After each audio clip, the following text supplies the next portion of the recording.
Bienvenidos a nuestro estudio de Gálatas, un estudio inductivo, con el pastor Víctor Manuel Buitrago. Gálatas, la carta de la libertad cristiana. Esta fue la carta que separó definitivamente al cristianismo del judaísmo. Bienvenidos.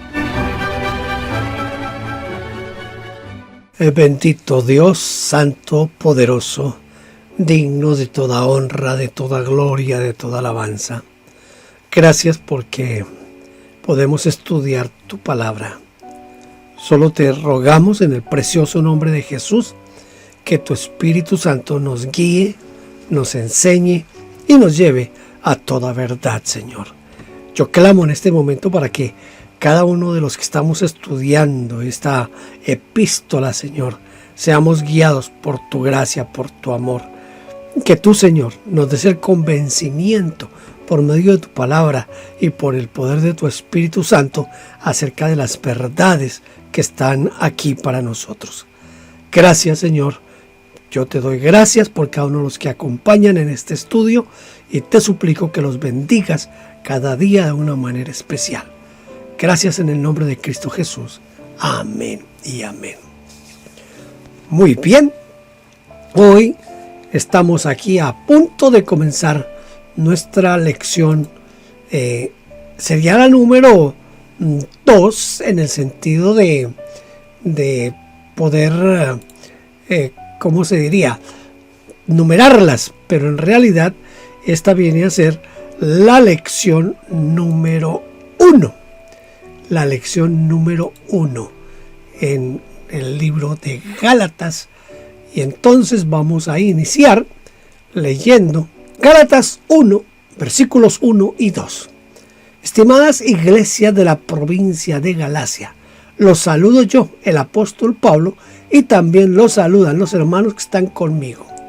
No fui nombrado ni enviado como apóstol por ningún ser humano, sino por Jesucristo y por Dios Padre, quien resucitó a Jesús de la muerte. Entonces vamos a empezar con nuestras preguntas. Hemos leído aquí ya Gálatas 1, 1 y 2. ¿Por qué Pablo empezó su carta con la frase Pablo apóstol? No de hombres ni por hombre. ¿A qué se debe el énfasis del apóstol Pablo en este caso? Pablo quería poner en claro que su nombramiento de apóstol no fue por decisión humana. No fueron hombres quienes lo nombraron a él como apóstol. No existió ninguna asamblea, ni una comisión de nombramientos, ni se deliberó al respecto, ni fue nombrado para esta función por un presbiterio, por un grupo de apóstoles. Nada de eso entró en acción aquí en el nombramiento de Pablo como apóstol. Él fue establecido como tal, o sea, como apóstol, por Jesucristo y por Dios el Padre, que lo resucitó de los muertos. Es muy probable que este fuerte énfasis en su nombramiento como apóstol responda a aquellos que no lo consideran un apóstol legítimo por el simple hecho de que nunca formó parte de los 12. Entonces, por no formar parte de los 12, algunos no lo consideraban un apóstol. Es quizás también aquí como mostrar, porque Pablo tuvo que, a ver, yo no sé si esto esté correcto lo que voy a decir, pero en cierta manera tuvo que defender su apostolado, no solamente aquí con los hermanos de Galacia, sino que también tuvo que defender su apostolado con los hermanos en Corinto. Él hace una defensa muy fuerte de su apostolado allá en Corinto. Esto nos da pie para que pensemos en si hoy sí existen o no existen apóstoles. Esta es una discusión de nunca acabar. Y es de nunca acabar por muchas razones. los que están en contra de los apóstoles modernos argumentan que solamente hubo apóstoles hasta el momento en que se cerró el canon del Nuevo Testamento y que son reconocidos como apóstoles única y exclusivamente los 12 que fueron parte del ministerio de Cristo Jesús. Meten allí un poquito a Pablo, pero es como un poquito como por conveniencia y quizás por la defensa misma que el apóstol Pablo hace. Y ellos dicen que no hubo más apóstoles. Sin embargo, cuando usted lee con detenimiento la Escritura, y mucho más hoy que tenemos acceso a tantas versiones de la Biblia, usted va a encontrar que hubo otros apóstoles, aparte de los 12 y aparte de Pablo, hubo otros que fueron considerados apóstoles. Bernabé, por ejemplo, es nombrado apóstol. Hay inclusive, hay otros, ¿no? Pero inclusive hay quienes se atreven a pensar que había mujeres que se consideraban apóstoles. Por ejemplo, yo leí en algún lugar alguna vez que Febe podría ser considerada como un apóstol. Independiente de eso, yo creo que esa discusión debe de llevarse más hacia la etimología de la palabra apóstol. El apóstol es el que es enviado y que es enviado a hacer una tarea específica. En este caso del cristianismo, la tarea específica pues vendría a ser como a evangelizar, a establecer iglesias, a establecer congregaciones. Si el sentido etimológico de apóstol es ese, entonces sí tenemos apóstoles hoy en día. Yo personalmente conozco algunas personas que yo considero que son apóstoles, no porque ellos se autonombran apóstoles, algunos de ellos ni siquiera se nombran apóstoles, pero que están haciendo un trabajo de comenzar iglesias, abrir iglesias, establecer iglesias, establecen pastores en esas iglesias y luego los sueltan y los dejan que ellos se sigan manejando solos. Quizás lo que se debiera discutir es en cuanto a doctrinas y enseñanzas, en qué momento sí debemos considerar que, como dice la Escritura, que los apóstoles como que sentaron las bases fundamentales para lo que sería el cristianismo. Es más bien ahí donde debiéramos de pensar. Ahora, yo personalmente no estoy de acuerdo con los que se autodenominan apóstoles y profetas modernos, porque yo los considero a todos unos falsos, la verdad sea esa, los considero a todos falsos. Todos los que se autonombran apóstoles, que lo hacen solamente por dinero, por poder y por fama, esos no cuentan. Por eso quizás la discusión de Pablo aquí se torna interesante. Hoy en día es pensando en por qué no era aceptado el apóstol Pablo como tal. La carta que se escribe a los Gálatas, ¿la escribió solo el apóstol Pablo o participaron otros en la redacción de la carta? Bueno, en realidad parece que todas las cartas de Pablo fueron escritas por otros. Pablo las dictaba, pero quien las escribían eran otras personas, porque Pablo tenía un problema, parece que era visual. Algunos atribuyen que ese es el aguijón del cual habla Pablo en 2 Corintios 12. Entonces algunos piensan que ese aguijón era esa enfermedad que tenía Pablo en los ojos y que no le permitía ver bien, y por eso otros escribían las cartas. Así que en este caso, cuando Pablo dice aquí, dice que y todos los hermanos que están conmigo. Bueno, esos hermanos posiblemente fueron los líderes de la iglesia de Éfeso, porque todo indica que la carta fue escrita allí mientras Pablo estaba en Éfeso. Entonces, Pablo está en Éfeso durante unos 3 años más o menos, permanece allí unos 3 años, y formó un equipo de pastores que surgieron en la iglesia por la operación del Espíritu Santo, según lo menciona el apóstol Pablo mismo en el discurso de Mileto, cuando les dice: tengan cuidado de ustedes mismos y de toda la gente que Dios les ha dado. El Espíritu Santo les dio el trabajo de cuidar al rebaño de la iglesia de Dios, la cual compró pagando con la sangre de su propio Hijo. Esto usted lo encuentra en Hechos capítulo 20, versículo 28. En presencia y consulta con este equipo es que Pablo escribe esta carta a los hermanos en Galacia. ¿Dónde quedaba Galacia?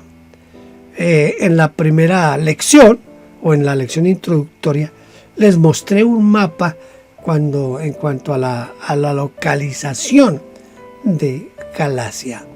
Ahora, si usted tiene una Biblia, cualquier Biblia que usted tenga, generalmente esas Biblias vienen con mapas al final y ahí va a encontrar mapas que le van a ayudar a mirar dónde estaba Galacia.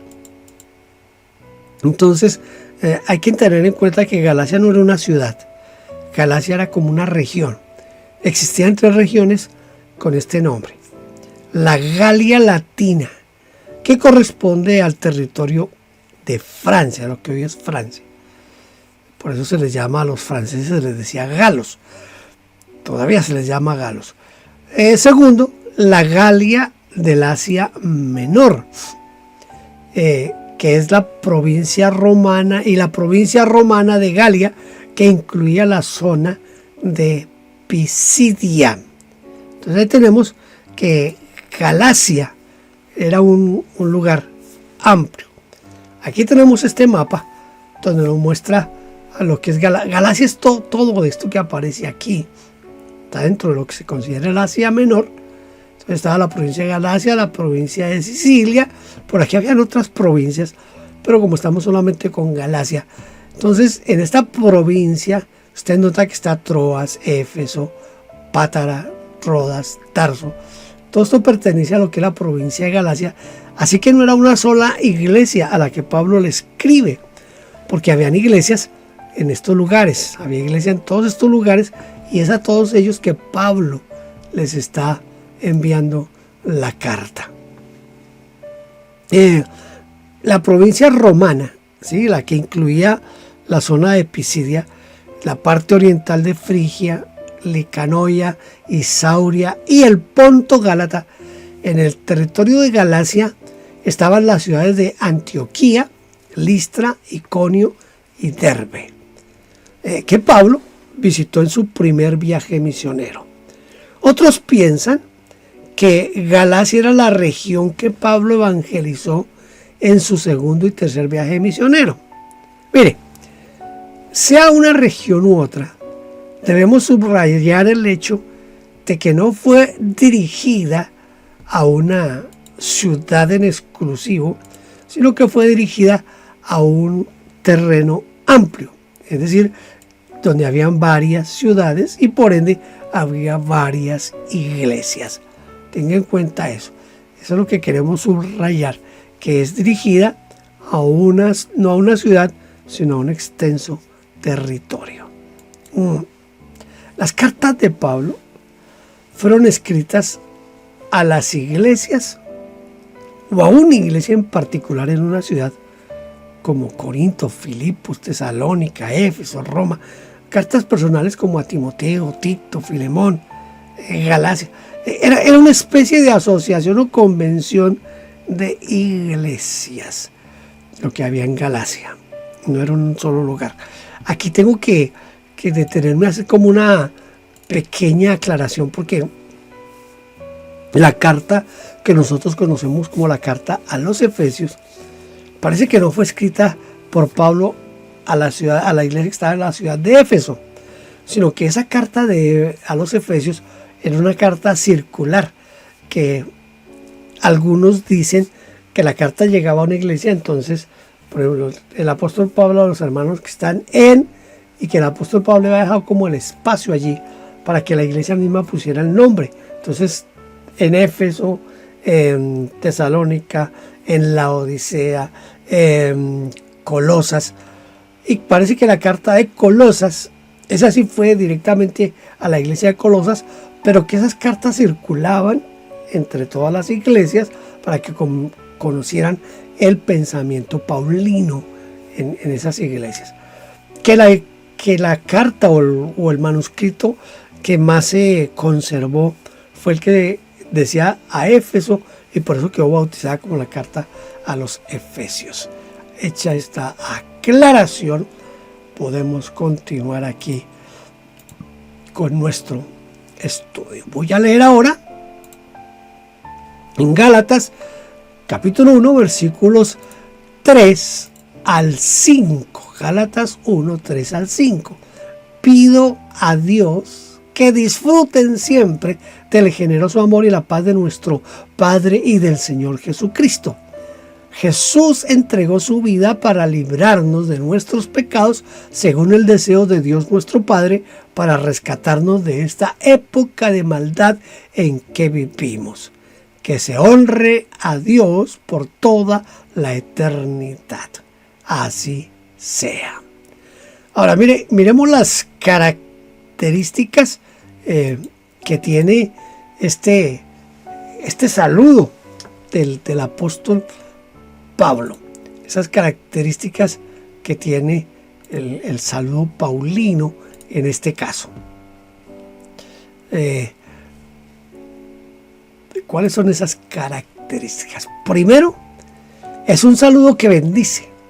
Gracia y paz sean a vosotros de Dios el Padre y de nuestro Señor Jesucristo. La versión latinoamericana dice que les vengan gracia y paz de parte de Dios nuestro Padre y de Jesucristo nuestro Señor. El saludo con deseo de paz, el término que se utilizaba y todavía en algún lugar lo utilizan hoy, es shalom. Era muy común en ese tiempo, pero el apóstol Pablo añadió, aparte de shalom, añadió la palabra gracia. Esto fue hasta cierto punto una innovación de Pablo, tal vez haciendo memoria de la profecía de Zacarías, capítulo 12, versículo 10, donde dice: llenaré a la familia de David y a los habitantes de Jerusalén con un espíritu de bondad y compasión. Ellos me mirarán a mí, a quien ellos atravesaron con una lanza, y se lamentarán como si estuvieran sufriendo la muerte de un hijo único. Sentirán tanta amargura como quien sufre la muerte del hijo mayor.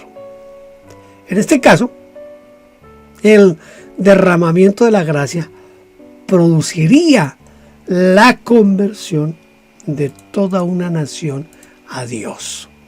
Es un saludo que enseña. Miremos dos enseñanzas en este saludo.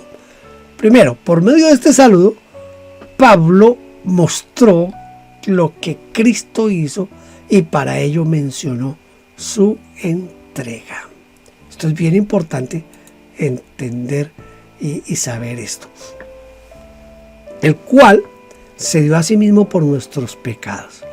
No fue un acto obligado, sino que fue un acto voluntario que expresa el amor máximo. Porque dice Juan 15:13 en la palabra de Dios para todos: el amor más grande que alguien puede demostrar es dar la vida por sus amigos. Esta es la base de la vida cristiana. Y no puede haber victoria en ninguna área de nuestra vida si no nos entregamos como Cristo Jesús lo definió así: el que no se niega a sí mismo no puede ser mi discípulo. Entonces esta es la base. Esto que está haciendo Pablo aquí, demostrar la entrega de Cristo, es la base de la vida cristiana. En segundo lugar, como segunda enseñanza de este saludo, es que mencionó el propósito de su acción. ¿Cuál fue el propósito de lo que Cristo hizo para liberarnos del presente siglo malo? Bien importante esto, liberarnos del siglo malo. Este presente sistema en el que estamos viviendo es un sistema perverso, maligno, pecaminoso y enfermo. Es bien bien triste lo que está pasando hoy, porque hoy a lo malo se le dice bueno y a lo bueno se le dice malo. Mire cómo han avanzado dentro del comportamiento social asuntos como... A ver, voy a mencionar, casi siempre que menciono esto me dicen que yo soy homofóbico. Puede que en el fondo tenga algo de homofobia, admito eso quizás. Pero, ¿qué es el énfasis que quiero hacer en este momento? Cualquier película que usted vea, cualquier serie de televisión que usted vea hoy, todas, absolutamente todas, traen incluido dentro de su argumento una relación homosexual entre dos hombres o una relación lésbica o también homosexual entre dos mujeres. Y eso se presenta como algo normal hoy en día. También la facilidad de entrar en relaciones sexuales. Usted ve que en la mayoría de las películas, de novelas y de series, una pareja recién se conocen y ya están teniendo sexo. A veces hasta sin saberse el nombre el uno del otro. Y eso se presenta como algo normal y natural hoy. Estamos en un siglo que este sí es un siglo malo, pero de verdad malo. Entonces estamos viviendo un tiempo bien difícil y lo que Pablo está diciendo aquí es que Cristo murió y se entregó precisamente para liberarnos de eso. Por último, este saludo nos enseña que esta fue la voluntad de Dios. Note, conforme a la voluntad de Dios nuestro Padre. Entonces, esta es una parte importantísima porque se hizo conforme a la voluntad de Dios. La frase, a quien sea la gloria por los siglos de los siglos, se podría considerar una muletilla o expresa un deseo profundo del apóstol Pablo en este caso. Mire, hay frases que se repiten mucho por hábito o por costumbre y por eso es que reciben el nombre de muletillas. Y de tanta repetición, no solo su fuerza sino también su significado original se pierde. Pensemos, por ejemplo, en el término Dios les bendiga. Ahora lo utilizan los locutores de radio, lo utilizan los artistas, lo utiliza todo el mundo, ese Dios los bendiga. Al terminar una emisión, por ejemplo, termina un partido de fútbol y el locutor dice que Dios les bendiga. El cantante termina su show allá en la tarima y que Dios los bendiga. Se ha perdido el verdadero significado, el Dios les bendiga. Una muletilla es algo que uno repite constantemente. Entonces, por eso la pregunta aquí, esa frase de a quien sea la gloria por los siglos de los siglos, ¿será una muletilla en el apóstol Pablo? Yo creo que no, porque este no fue el caso del apóstol Pablo de estar repitiendo, porque sí, con todo su corazón, el apóstol Pablo se había decidido a honrar a Dios, porque darle la gloria significa reconocerle como la fuente de toda bendición. Yo digo frecuentemente en mis charlas, todo lo que usted haga, hágalo para la gloria de Dios. Piense, esto que voy a hacer, esto que voy a decir, glorifica a Dios. Y eso va a ayudarle mucho para que toda su vida esté en función de la gloria de Dios y no de su propia gloria. Puede ser que le sirva el tip, el consejo aquí, como puede ser que no le sirva, no importa. Dios es digno de que le demos gloria, es decir, grandeza, esplendor, poder, magnificencia, señorío, honra, honor y alabanza. ¿Por qué? Porque todo eso es Él. Todo eso es Él. Y si no lo hacemos, podría producir un efecto negativo en nosotros. Dice Malaquías 2:2, si no me obedecen ni respetan mi nombre, los castigaré y convertiré todas sus bendiciones en maldiciones. De hecho, yo ya los maldije porque ustedes no han respetado mi nombre. Eso es lo que dice el Señor Dios Todopoderoso. ¿Ah? Eso es lo que dice el Señor Dios Todopoderoso.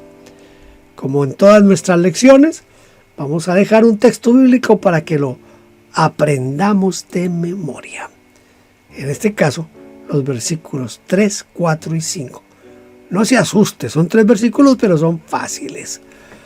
Gracia y paz sean a vosotros, de Dios el Padre de nuestro Señor Jesucristo, el cual se dio a sí mismo por nuestros pecados para liberarnos o librarnos del presente siglo malo, conforme a la voluntad de nuestro Dios y Padre, a quien sea la gloria por los siglos de los siglos. Amén. A ver, repitámoslo una vez más, porque en la repetición es que memorizamos.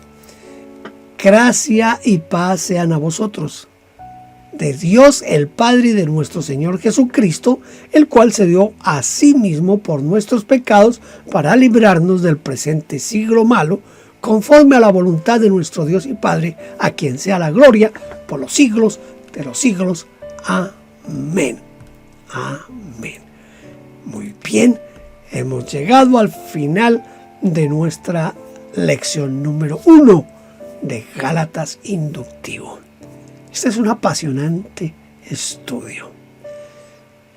Y yo estoy seguro que una vez lo terminemos, usted va a estar en la posibilidad y en la disponibilidad de sacar un montón de cosas y de prácticas de su vida.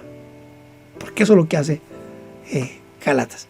En la presentación decimos que esta es la carta que separó de una forma definitiva al cristianismo del judaísmo. Da tristeza, pero a las iglesias hoy que quieren volver al judaísmo. Dios lo bendiga, nos vemos en nuestra próxima lección. Gracias por vernos. Favor inscribirse en nuestro canal. Denos un like, toque la campanita y déjenos su huella con un comentario. Bendiciones.